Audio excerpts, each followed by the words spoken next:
So welcome back to Karthik boy academy YouTube channel. మనం R C Sharma book నుంచి unit 1లో ఉన్నాము. ఎంసీక్యూస్ అయితే తయారు చేసి మీకు అందిస్తున్నాను. మరి ఎంసీక్యూస్ డైరెక్ట్ చెప్తే అర్థం కాదు కాబట్టి ఈ వీడియో నుంచి ఏ ఎంసీక్యూస్ అయితే ఎక్స్ప్లెయిన్ చేస్తున్నానో దానికి సంబంధించినటువంటి పేజీ ఒకసారి నేను రీడ్ చేస్తాను. దాని తర్వాత ఎంసీక్యూస్ ఎక్స్ప్లెయిన్ చేస్తాను. జస్ట్ అలా ఆర్సి శర్మ బుక్ నుంచి పేజీ అయితే ఒకసారి రీడ్ చేస్తాను, ఒకసారి చూడండి. ఇక్కడ కాన్సెప్ట్ అని చెప్పుకోవాలి. మనం కాన్సెప్ట్ గురించి మాట్లాడదాము.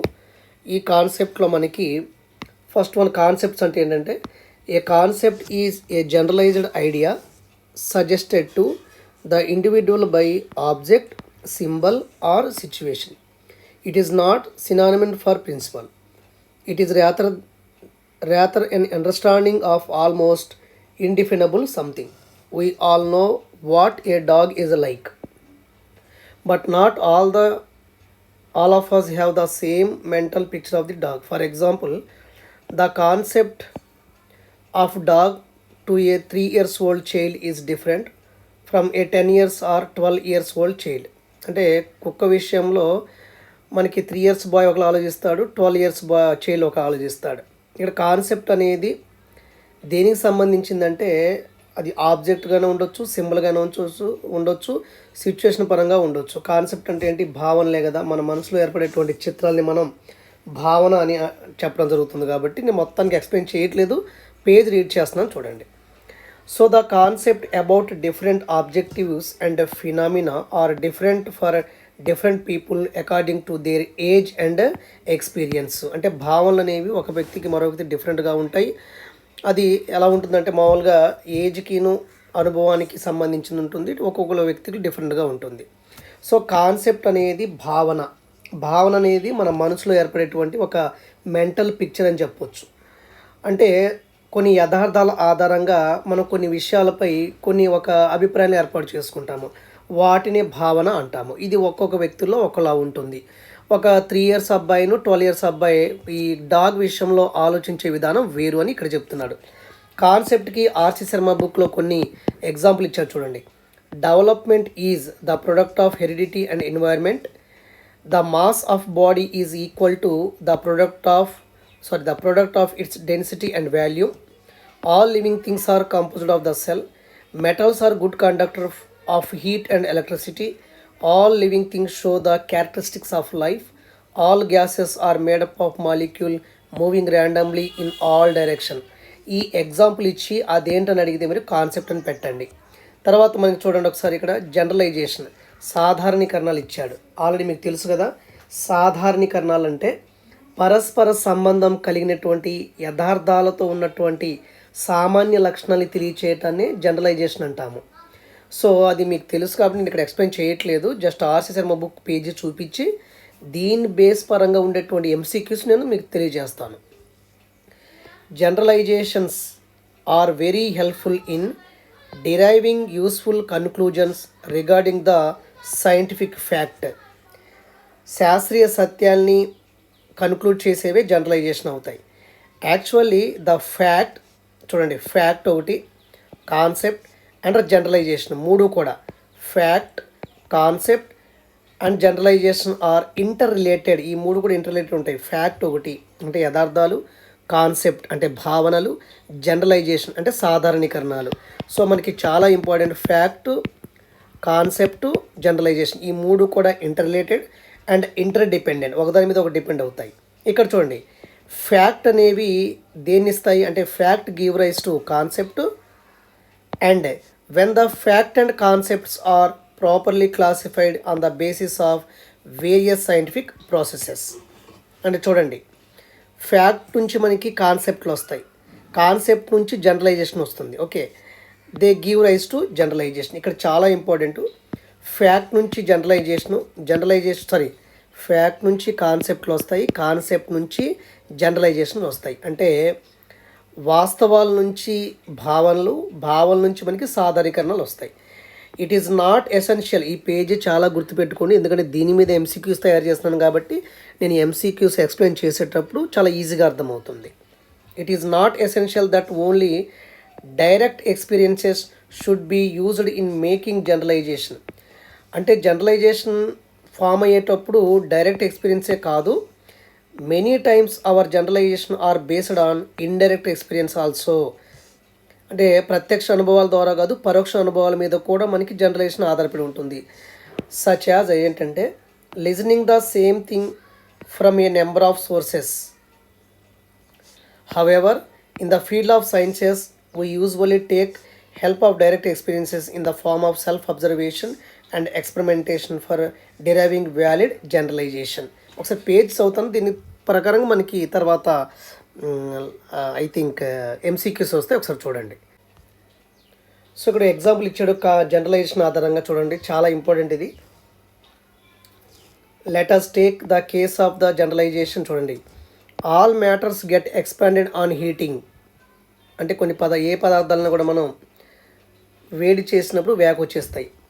The process may begin with simple experiment of the child where he takes an iron rod, fit it well in socket, but later on find that does not fit in the socket after heating. He repeat this experiment with the rods of other metals and find the same. It may lead him to generalize that all metals expand on heating అని అతను generalize చేస్తాడు. రెండో example, let's take another case of generalization is all bodies are attracted by the earth. ప్రతి వస్తువు కూడా భూమి చేత ఆకర్షించబడుతుంది కదా. దీనికి ఏంటంటే when a child throw a piece of chalk upward it fall down on the earth. Okay, when he tries the similar experiment with the help of the piece of stone he observe the same phenomena. Afterwards the child perform similar activities with the help of a glass ball, pencil, book. ఏది పడేసినా మనకి కిందకే వచ్చేస్తుంది, పైన పడేస్తే కిందకి వస్తుంది. And find the same result. Hence he draws the conclusion ఏంటంటే all substances when throw upward fall on the earth. Therefore, the child generalized all bodies are attracted by earth. ఇవన్నీ కూడా దేనికి ఎగ్జాంపుల్? జనరలైజేషన్కి ఎగ్జాంపుల్. ఇప్పుడు మీకు RC Sharma page చూపించాను కదా, దీని తర్వాత ఇదే పేజీకి సంబంధించి ఎంసీక్యూస్ నేను ఎక్స్ప్లెయిన్ చేస్తాను. సో ఆర్సి శర్మ బుక్లో మనం ఒక పేజీ కాన్సెప్ట్ గురించి చదివాం కాబట్టి దీని ప్రకారం ఎంసీక్యూస్ తయారు చేసిన ఒకసారి చూడండి. కాన్సెప్ట్ గురించి, భావనల గురించి. ఇది కేవలం ఆర్సి శర్మ బుక్ నుంచి ఇస్తున్నాను, ఇక్కడ మరి ఎక్కడ దొరకదో. మిగతా తెలుగు అకాడమీ బుక్లో వేరుగా ఉంటుంది, గమనించండి. ఫస్ట్ క్వశ్చన్ చూడండి, a concept is a best described as. అంటే కాన్సెప్ట్ను ఈ క్రింది వాటిలో ఏది వివరిస్తుంది అడుగుతున్నాడు. కాన్సెప్ట్కు ఉత్తమంగా ఏది వివరిస్తుంది ఈ ఫోర్మ్లో? అంటే కాన్సెప్ట్ అంటే ఏంటి అకార్డింగ్ టు ఏబిసిడి ప్రకారం ఏంటంటే, ఆల్రెడీ కాన్సెప్ట్ అంటే ఆల్రెడీ చెప్పాను కదా మీకు, a concept is a generalized idea అని చెప్పాను. అంటే ఇక్కడ ఆప్షన్ ఏ కరెక్ట్ అవుతుంది. Concept is a generalized idea. Concept అనేది సాధారణీకృత భావన. ఓకే, కాన్సెప్ట్ అనేది జనరలైజ్ చేయబడ్డ ఒక కాన్సెప్ట్ అని చెప్పొచ్చు. ఇక్కడ చూడండి, సో ఆప్షన్ ఏ అవుతుంది. A generalized idea, concept is a generalized idea based on individual object, event and phenomena. అంటే ఇక్కడ చూడండి, వస్తువులు, సంఘటనలు లేదా పరిణామాల ఆధారంగా ఏర్పడినటువంటి, అంటే వస్తువులు, సంఘటనలు ఏదైనా ఒక పరిణామాల ఆధారంగా ఏర్పడినటువంటి సాధారణీకృత భావాన్ని మనం కాన్సెప్ట్ అంటాము. ఓకేనా, ఇది first question. So a concept is best described as అంటే కాన్సెప్ట్ అంటే a concept is a generalized idea suggested to the individual by object, symbol or situation. అంటే కాన్సెప్ట్ అనేది ఒక వ్యక్తికి సూచించబడినటువంటి, ఒక వ్యక్తికి సజెస్ట్ చేయబడినటువంటి సాధారణ ఆలోచనని మనం కాన్సెప్ట్ అని చెప్పవచ్చు. ఇది ఒక క్వశ్చన్ అవుతుంది. నెక్స్ట్ క్వశ్చన్ చూద్దాం. రెండో క్వశ్చన్ చూడండి ఒకసారి, పేజ్ అయితే అపీర్ అవుతుంది అనుకుంటున్నాను. సెకండ్ క్వశ్చన్ చూడండి, ఆర్సి శర్మ పేజ్ నుంచి ఇదంతా. Which is an example of a scientific concept mentioned on the page. RC Sharma బుక్లో which is an example of a scientific concept mentioned in page. ఈ పేజీలో సైంటిఫిక్ కాన్సెప్ట్ కింద ఏది ఇచ్చారు అంటే, ఈ ఆర్సి శర్మ పేజీలో సైంటిఫిక్ కాన్సెప్ట్గా ఏది పేర్కొనబడిందంటే డెవలప్మెంటే కదా. So development is a product of heredity and environment అన్నాను ఇందాక ఎగ్జాంపుల్స్లో. అదే అనమాట. So which is an example of a scientific concept mention on the page అంటే ఆప్షన్ ఏ అవుతుంది. Development is given N example of this concept అంటే మనకి concept కింద ఎగ్జాంపుల్గా దేన్ని ఇచ్చాడంటే డెవలప్మెంట్, అభివృద్ధి ఇచ్చాడు. సో అభివృద్ధి అనేది ఒక జీవి అభివృద్ధి కావచ్చు, ఏదైనా కూడా దేని డిపెండ్ అయి ఉంటుందంటే హెరిడిటీ అండ్ ఎన్విరాన్మెంట్. దాని ప్రకారం ఇక్కడ ఒక ఎగ్జాంపుల్ ఇచ్చారు. కాబట్టి ఇక్కడ పోయిటరీ కాదు, డెమోక్రసీ కాదు, పెయింటింగ్ కాదు, డెవలప్మెంట్ అనేది example of scientific concept. Okay, ఈ పేజీలో అయితే. సో థర్డ్ క్వశ్చన్ చూడండి ఒకసారి. ఆల్రెడీ మీకు third question sorry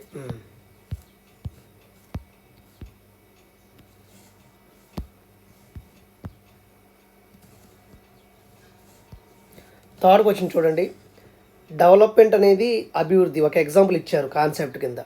development is the product of. Development అనేది దేనికి ఫలితంగా ఉంటుందంటే హెరిడిటీ అండ్ ఎన్వైర్న్మెంటే కదా, వారసత్వం మరియు పర్యావరణము. హెరిడిటీ అండ్ ఎన్వైర్న్మెంట్ అంటే development is the product of heredity and environment అని చెప్పొచ్చు. సో ఆన్సర్ వచ్చేసి మనకి ఆప్షన్ ఏ అవుతుంది. Development is the product of heredity and environment. అభివృద్ధి అనేది దేని ఫలితం అంటే వారసత్వము, అదేవిధంగా పర్యావరణ యొక్క ఫలితాన్ని మనం అభివృద్ధి అంటాము. ఇక్కడ కేవలం ఎంసీక్యూస్ ఇస్తున్నాను, అది కూడా ఆర్సీసీఆర్ బుక్ నుంచే. నెక్స్ట్ ఫోర్త్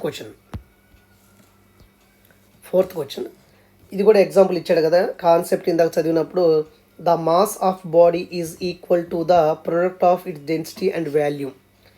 చూడండి, the mass of body is related to its అంటే వస్తు ద్రవ్యరాశి దేనికి సంబంధించిందంటే, ఒక వస్తు ద్రవ్యరాశి దేని మీద డిపెండ్ అయి ఉంటుందంటే అక్కడ ఉన్నటువంటి సాంద్రత, ఘనపరిమాణము, డెన్సిటీ అండ్ వాల్యూమ్. కాబట్టి the mass of body is equal to the product of its density and volume అని చెప్పొచ్చు.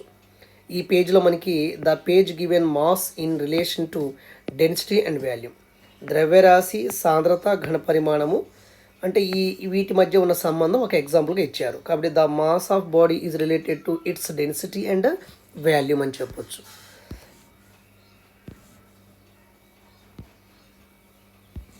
ఫిఫ్త్ క్వశ్చన్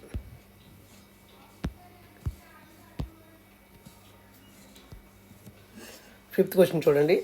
ఇంకో ఎగ్జాంపుల్ ఇచ్చాడు. All living things are composed of cells. అన్ని లివింగ్ థింగ్స్ అన్నీ కూడా దేంతో మేడపై ఉంటాయి? సెల్తోనే కదా. Living things are composed of సెల్సే కదా. All living things are composed of cells కాబట్టి ఆన్సర్ ఏ అవుతుంది. అన్ని జీవులు కణాల చేత నిమిత్తం ఏముంటుందంటే ఇది ఏంటంటే ఒక కాన్సెప్ట్కి ఎగ్జాంపుల్. సో నెక్స్ట్ వన్ చూడండి. ఇంకో ఎగ్జాంపుల్ ఇచ్చారు కాన్సెప్ట్లో ఆర్సీసీఆర్ బుక్లో. Metals are good conductors of heat and electricity. Metals అనేవి హీట్ని, ఎలక్ట్రిసిటీని ట్రాన్స్ఫర్ చేస్తాయి కాబట్టి అవి గుడ్ కండక్టర్స్. అవి లోహాలు దేనికి మంచి వాహకాలు అంటే హీట్కి, ఎట్ ద సేమ్ టైం హీట్కి అండ్ ఎలక్ట్రిసిటీకి, ఉష్ణం మరియు విద్యుత్కి metals are good conductor. Metals are good conductors of heat and electricity. లోహాలు అనేవి ఉష్ణానికి, విద్యుత్కి మంచి వాహకాలుగా ఉంటాయి. Option a correct answer. అంటే metals are good conductor of heat and electricity అంటే వాట్ ఈజ్ అంటే ఇది కాన్సెప్టా, ఇది జనరలైజేషనా, ఇది థియరీ అంటే సో దిస్ ఈజ్ కాన్సెప్ట్ అని రాయాలి మనం. నెక్స్ట్ వన్, ఇది కూడా సెవెంత్ వన్ చూడండి. Which statement is a generalization. ఇక్కడ మన కాన్సెప్ట్ తర్వాత మనం ఇప్పుడు జనరలైజేషన్ వచ్చాము. జనరలైజేషన్స్ అంటే సాధారణీకరణాలు అని అర్థము. ఇక్కడ ఒక స్టేట్మెంట్ ఇచ్చారు చూడండి. ఈ స్టేట్మెంట్లో ఆన్సర్ ఏమన్నారు? విచ్ స్టేట్మెంట్ ఈజ్ జనరలైజేషన్ అంటే ఏ ఆన్సర్ అవుతుంది. All living things show the characteristic of life. అంతే కదా, అన్ని జీవులు జీవ లక్షణాన్ని ప్రదర్శిస్తాయి కదా, అది జనరలైజేషన్. ఏ జీవి అని ఏం చేస్తుంది? జీవ లక్షణాలని ఎక్స్పోజ్ చేయాలి కదా. All living things show the characteristic of life. A generalization extend from observed fact to broader statement. పరిశీలించిన వాస్తవాల నుండి విస్తృతమైన నిర్ధారణ జనరలైజేషన్. అంటే మనం ముందుగా జనరలైజేషన్ కావాలి అంటే మనం ఎక్కడి నుంచి వస్తుందంటే ఫ్యాక్ట్ నుంచి మనకి కాన్సెప్ట్ ఫామ్ అవుతుంది, కాన్సెప్ట్ నుంచి మనకి జనరలైజేషన్ ఫామ్ అవుతుంది. ఇక్కడ ఒక ఎగ్జాంపుల్ ఏంటంటే all living things show the characteristics of life అంటే అన్ని జీవులు జీవలక్షణం ప్రదర్శిస్తాయి. అదేంటది? జనరలైజేషనే. దిస్ ప్లాంట్ ఏ గ్రీన్, ఆకుపచ్చగా ఉంది, ఇది జనరలైజేషన్ కాదు కదా. ద డాగ్ ఈజ్ బ్రౌన్, ఇది గోధుమ రంగులో ఉందా. వన్ స్టూడెంట్ ఈజ్ ఆబ్సెంట్, ఒక విద్యార్థి ఆబ్సెంట్ అయ్యాడు, ఇదేంటి జనరలైజేషన్ కాదు. All living things show the characteristic of life, అన్ని జీవులు జీవలక్షణం ప్రదర్శిస్తాయి. ఇది ఆన్సర్ అవుతుంది. నెక్స్ట్ 8th క్వశ్చన్ చూడండి, listen carefully. Generalizations are useful in science mainly for, అంటే సైన్స్లో జనరలైజేషన్ ప్రధానంగా దేనికి ఉపయోగపడతాయి అంటున్నాడు. ఎప్పుడూ కూడా సైంటిఫిక్ ఫ్యాక్ట్కి కన్క్లూజన్ ఇచ్చేవే జనరలైజేషన్స్. సైంటిఫిక్ ఫ్యాక్ట్కి కన్క్లూజన్ ఇవ్వగలిగేవే జనరలైజేషన్స్. కాబట్టి ఆప్షన్ ఏ కరెక్ట్ అవుతుంది. ఏమన్నారు, డెరైవింగ్ యూస్ఫుల్ కన్క్లూజన్స్, ఉపయోగకరమైన నిర్ధారణలు పొందటానికి మనకి జనరలైజేషన్ ఉపయోగపడతాయి.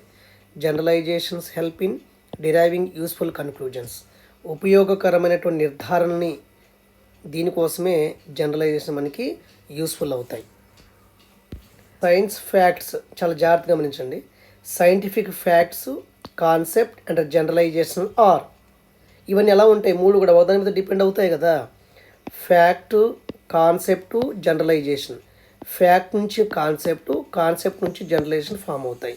ఇవన్నీ ఒకదానికొకటి ఇంటర్రిలేటెడ్ కదా, పరస్పర సంబంధితమైనవే కదా.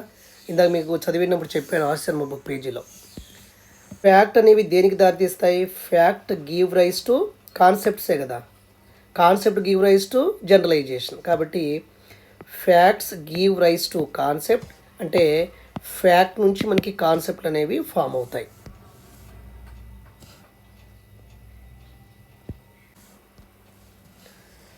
ఇక్కడ చూడండి, concept and facts when properly classified give rise to, అంటే కాన్సెప్ట్లు ఫ్యాక్ట్స్ అనేవి వీటి యొక్క క్లాసిఫికేషన్ తర్వాత, అంటే ఇవి రెండు దేన్ని ఫామ్ చేస్తాయి అంటే జనరలైజేషన్ ఫామ్ చేస్తాయి. Option a correct. Properly classified fact and concept, అంటే వర్గీకరించబడినటువంటి ఫ్యాక్టు కాన్సెప్ట్స్ అనేవి దేనికి దారి తీస్తాయంటే మనకి జనరలైజేషన్ దారి తీస్తాయని అర్థము. ఓకే, కాబట్టి మనకి ఫ్యాక్టు తర్వాత సీక్వెన్సు కాన్సెప్టు, తర్వాత సీక్వెన్సు జనరలైజేషన్స్ ఫామ్ అవుతాయి, సాధారణీకరణాలు ఫామ్ అవుతాయి, గుర్తుపెట్టుకోండి. 12th question, scientific generalization should be based on, scientific generalization శాస్త్రీయ సాధారణీకరణాలు దేనిపైన ఆధారపడాలి. ఎప్పుడూ కూడా జనరలైజేషన్ ఏం కావాలి, ఎవిడెన్సెస్ కావాలి, అనుభవాలు ఎక్స్పీరియన్సెస్ కావాలి, పునరావృతమైనటువంటి అనుభవాలు కావాలి. ఇక్కడ చూడండి, option a correct answer. Evidence and repeated experiences, ఆధారాలు మరియు పునరావృత అనుభవం రెండూ కూడా కావాలి సైంటిఫిక్ జనరలైజేషన్స్కి. కాబట్టి evidences and repeated experience, evidences, repeated experiences, ఇవి రెండూ కూడా సైంటిఫిక్ జనరలైజేషన్కి అవసరం అవుతాయి, లేదా సైంటిఫిక్ జనరలైజేషన్ వీటి మీద డిపెండ్ అయి ఉంటుంది. Evidences and repeated experiences are important. So scientific generalization should be based on, అంటే శాస్త్రీయ, అంటే సైంటిఫిక్ జనరలైజేషన్ దేని మీద ఆధారపడి ఉండాలి, ఎవిడెన్సెస్ అండ్ రిపీటెడ్ ఎక్స్పీరియన్సెస్ మీద. A generalization should ideally be derived from, జనరలైజేషన్ను సాధారణంగా దేని నుంచి మనం పొందాలి, అసలు జనరలైజేషన్ కావాలంటే ఏం కావాలి, మనకి మెయిన్ సోర్స్ కావాలి కదా. Experiences are usually taken from a number of sources, అనేక మూలాల అనుభవాలపై ఆధారపడటం ఉత్తమం అంటున్నాడు. కాబట్టి a generalization should be ideally be derived from a number of sources, అనేక మూలాల నుండి మనకి సాధారణీకరణలు మనం పొందొచ్చు. 15th క్వశ్చన్ చూడండి, self observation and experimentation help in, self observation అదేవిధంగా ఎక్స్పెరిమెంటేషన్ దేనికి సహాయపడతాయి అంటున్నాడు. ఖచ్చితంగా జనరలైజేషనే కదా. So option a correct. డెరైవింగ్ value, అంటే అన్ని ఆప్షన్లు ఎందుకు ఉన్నాయంటే అక్కడ పేజ్ ఇచ్చేటప్పుడు ఒక్కొక్క పాయింట్ మీద ఎంసీక్యూస్ తయారవుతాయి కాబట్టి అలాగ ఆన్సర్ ఏనే అవుతుంది మ్యాక్సిమం. డిరైవింగ్ వ్యాలిడ్ జనరలైజేషన్, అంటే చెల్లుబాటు అయ్యే సాధారణీకరణలు పొందటానికి డిరైవింగ్ వ్యాలిడ్ జనరలైజేషన్స్, అంటే సెల్ఫ్ అబ్జర్వేషన్ అండ్ ఎక్స్పెరిమెంటేషన్ అనేది దేనికి యూజ్ అవుతాయంటే వ్యాలిడ్గా ఉన్నటువంటి the concept of a dog May differ among people mainly because of differences in, అంటే కుక్క గురించి, డాగ్ గురించి, అంటే డాగ్ అనేటువంటి ఒక కాన్సెప్ట్ గురించి డిఫరెంట్ పీపుల్ డిఫరెంట్లా ఉంటారు. 3 ఇయర్స్ బాబు ఒకలా ఆలోచిస్తాడు, 13 ఇయర్స్ ఓల్డ్ అడల్ట్ ఒకలా ఆలోచిస్తాడు. అంటే ఇక్కడ ఏంటి, concepts May differ according to individuals. అంటే భావనలు అనేవి ఒక వ్యక్తి నుంచి మరో వ్యక్తి మారుతుంటాయి. ఒక్కొక్క వ్యక్తిలో భావనలు వేరువేరుగా ముద్రితం అవుతాయి. అంటే objectives and experiences. Concept May differ according to individual objectives and experiences. అంటే వ్యక్తులు ఏదైనా ఒక కాన్సెప్ట్ని ఎలా అవగాహన చేసుకుంటారు, ఎలా అనుభవం పొందుతారు ప్రకారం మన కాన్సెప్ట్ మారొచ్చు. సో ఇక్కడ చూడండి, the concept of A dog May differ among people mainly because of differences in అన్నారు. అంటే మనకి ఆబ్జెక్టివ్ అండ్ ఎక్స్పీరియన్సెస్, అవగాహన అదేవిధంగా అనుభవం. అంటే డాగ్ అనేటువంటి కాన్సెప్ట్ గురించి మనం ఒక్కొక్క వ్యక్తులు ఒకలా అవగాహన చేసుకుంటారు, ఒక్కొక్క అనుభవం ఉంటుంది డాగ్ గురించి. కాబట్టి ఇక్కడ ఏమన్నారంటే concept May differ according to individuals objective and experiences. వ్యక్తుల యొక్క అవగాహన అనుభవం ప్రకారము కాన్సెప్ట్ అనేవి మారవచ్చు అని ఇక్కడ చెప్తున్నారు. సో అది ఒక 16th క్వశ్చన్. తర్వాత నెక్స్ట్ వన్ చూడండి, 17th క్వశ్చన్ చూడండి. ఇవన్నీ పేజ్ చదివాను కాబట్టి మీరు అర్థం చేసుకోవాలి. ఏ కాన్సెప్ట్ ఈజ్ రిప్రజెంటెడ్ బై. కాన్సెప్ట్ను దేంతో మనం సూచించవచ్చు అంటే ఏ కాన్సెప్ట్ రిప్రజెంటెడ్ బై ఏంటి అసలు? కాన్సెప్ట్ అంటే అది ఒక వర్డ్ అవ్వచ్చు, ఒక సింబల్ అవ్వచ్చు, ఒక సిచ్యువేషన్ అవ్వచ్చు. సింపుల్ అనమాట. ఇది చూడండి, చాలా ఇంపార్టెంట్. ఇది which pair is correctly matched అన్నారు. ఇక్కడ చూడండి, ఆల్రెడీ కొన్ని ఎగ్జాంపుల్ మీకు ఇచ్చినప్పుడు ఆ పేజ్లో, అంటే ఇది రాశి శర్మ బుక్ పేజ్ నెంబర్ 5లో ఉంటుంది. కొన్ని ఎగ్జాంపుల్ మీకు ఇచ్చాను. డెవలప్మెంట్ అంటే ఏంటి? హెరిడిటీ అండ్ ఎన్వైర్న్మెంట్ కదా. Development is the product of. Development దేని product? Heredity and environment product development. ఇది ఒక ఎగ్జాంపుల్ ఇచ్చాను కాబట్టి ఆప్షన్ ఏ కరెక్ట్ అవుతుంది. This pair directly match the example on the page. So development is the product of heredity and environment. So ఇది 18th question. Next మనం అదొకటి. So ఇక్కడ all living things are composed of సెల్సే కదా, అదొక concept. ఇది all living things are composed of cells. అన్ని జీవులు దేంతో నిర్మితం అవుతాయి? కణాల చేత నిర్మితం అవుతాయి. కాబట్టి అది ఏమవుతుంది? ఇండివిజువల్ అబ్జర్వేషన్ కాదు, పర్సనల్ ఒపీనియన్ కాదు, మెజర్మెంట్ కాదు. That is the generalization. 20th question చాలా ఇంపార్టెంట్. ఒకసారి చూడండి 20th క్వశ్చన్ ఒకసారి. 20th క్వశ్చన్లో which sequence best represent the relationship described అంటే చాలా ఇంపార్టెంట్. ఫ్యాక్ట్స్ అనేవి కాన్సెప్ట్ని ఇస్తాయి. ఫ్యాక్ట్ అంటే యథార్థాలు. దేన్ని ఇస్తాయి? కాన్సెప్ట్, భావనలు ఇస్తాయి. దీని నుంచి ఎవరు వస్తారు? జనరలైజేషన్స్ వస్తాయి. కాబట్టి fact give rise to concept and properly classified fact concept give rise to generalization. Facts అనేవి కాన్సెప్ట్ ఇస్తే తర్వాత ఇవి రెండు కూడా దేని కింద క్లాసిఫైడ్ అవుతాయి అంటే జనరలైజేషన్ కింద క్లాసిఫైడ్ అవుతాయి. అంటే ఫ్యాక్ట్ నుండి కాన్సెప్టు, వాటి ఆధారంగా మనకి జనరలైజేషన్స్ ఇవి ఫామ్ అవుతాయి. సో ఇక్కడ ఏమన్నారంటే మనకి క్విక్ రివిజన్కి ఇది కాన్సెప్ట్ అంటే ఏంటి? కాన్సెప్ట్ అంటే మన తెలుగులో భావన అంటాము. భావన అంటే ఏంటి? ఏ జనరలైజ్డ్ ఐడియా, అంతే. సాధారణీకృతమైనటువంటి భావనే కాన్సెప్ట్. ఇది కీవర్డ్ గుర్తుపెట్టుకోవాలి. అసలు డెవలప్మెంట్ అంటే ఏంటి? Product of heredity and environment. Okay. Living things అంటే all living things are composed of cells. ఇది కూడా కాన్సెప్టే. మెటల్స్ అనేవి good conductor of heat and electricity.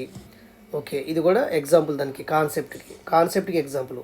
తర్వాత జనరలైజేషన్ అంటే అంటే డెవలప్మెంటు, లివింగ్ థింగ్స్, మెటల్, ఈ మూడు కూడా దేనికి example? కాన్సెప్ట్కి.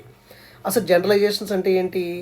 Broad conclusion derived from fact and concept. అంటే వాస్తవాలు, ఫ్యాక్ట్స్, భావనలు, కాన్సెప్ట్, వీటి ద్వారాగా ఏర్పడేవే జనరలైజేషన్. అసలు సైంటిఫిక్ బేసిస్ అంటే ఏంటి?